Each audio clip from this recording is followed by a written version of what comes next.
Morning folks, just out on a little walk across the Simonside ridge through the Simonside woods, but just looking around, it's been fairly devastated with the Storm Arwen. So as you can see there, the car parks are all still blocked.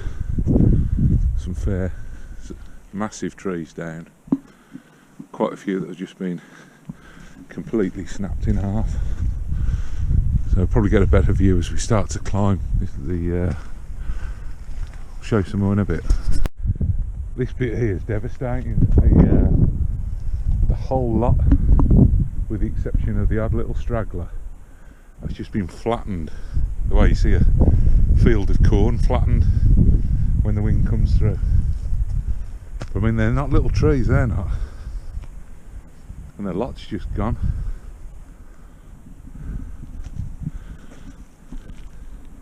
It's not long ago that they were logging up here as well, thinning it all out, so looks like they've got to come back and do a bit of remedial work. It's going to take some sorting out though. Just at a count up here, 36-year-old that tree. One gust of wind, hasta la vista baby, you won't be back.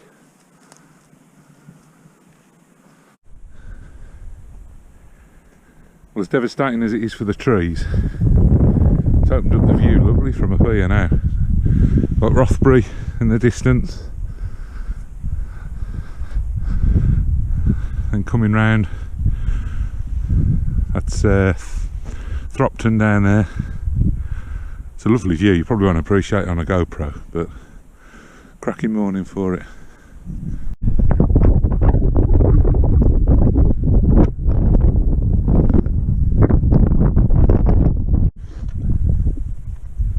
So far so good. It's the first time I've been out with my bad knee since the operation, so and since the damage before that, so probably could be 2 years since I've been up here. So picked a good day for it as well. It's absolutely blinding. It's chilly and there's a bit of a wind, that's why I've tucked in behind this rock, but the views are great. So you can see this area down here, that was probably 5 years ago. That was just all tiny little saplings, and it's already establishing itself. So as devastating as it is for all the trees that have come down, they'll sharp recover. You've only got to look at Kielder, it's just a crop rotation up there in terms of growing new trees and that, so I'm sure it'll sort itself out quick enough. But shortly we're going to crack on.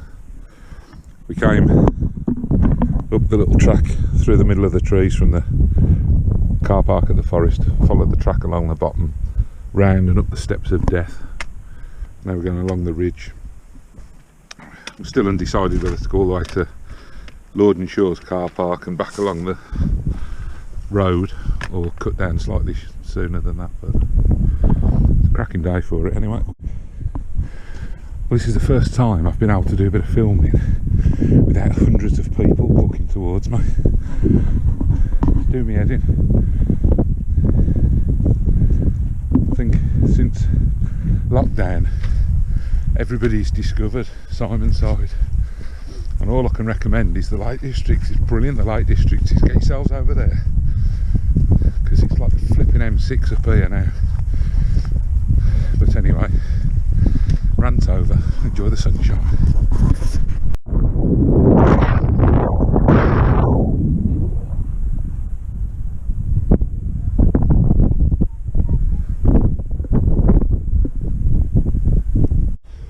So we've dropped down off the main ridge, and we're now coming on the lower track, but not on the way to Lord and Shaw's car park. This is going to take us back parallel to the ridge, which is coming along up the top, and back to the car park in the woods.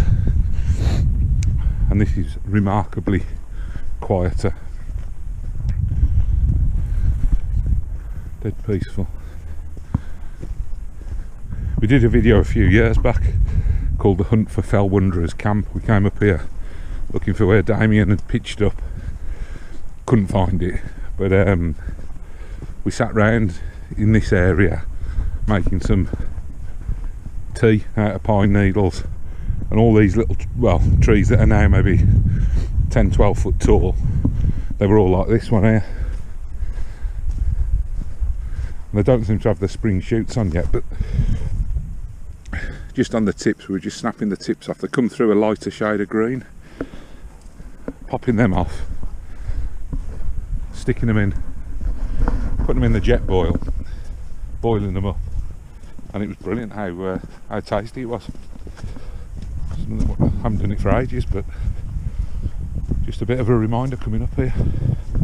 Picked a great morning for it though.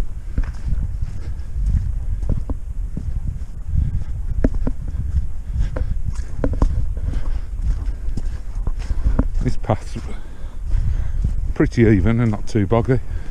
Coming down off the tops, it was a bit clarty, but this bit's alright. That's been a cracking walk. The knees held out well. I had a lower tibial osteotomy back in June of last year, which basically means that they cut my leg in half, put a wedge in, a metal plate and some screws, put it all back together, and then it was just a long, slow healing process. And it did feel long and slow as well, but quite a funny conversation with the surgeon after I went back.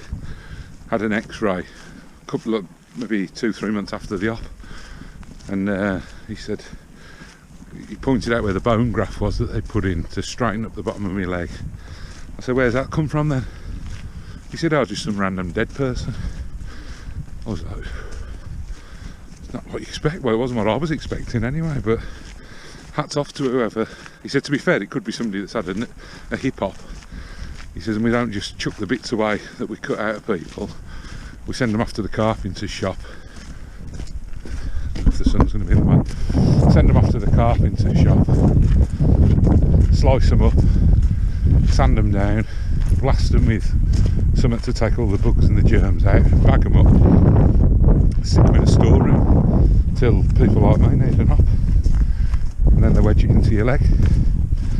So if there's somebody with a hip hop out there that's donated a bit of bone to us, thank you very much. It's given me a new lease of life. So just need to get a bit of timber off now, get the miles up, and happy days, back in the saddle. So nearly back to the car now. Chances are there'll be about 300 people down there, so you see the size of these trees though. Plenty of them as well. They're not just little tiddlers that have come down. All the best. We'll catch you on the next one.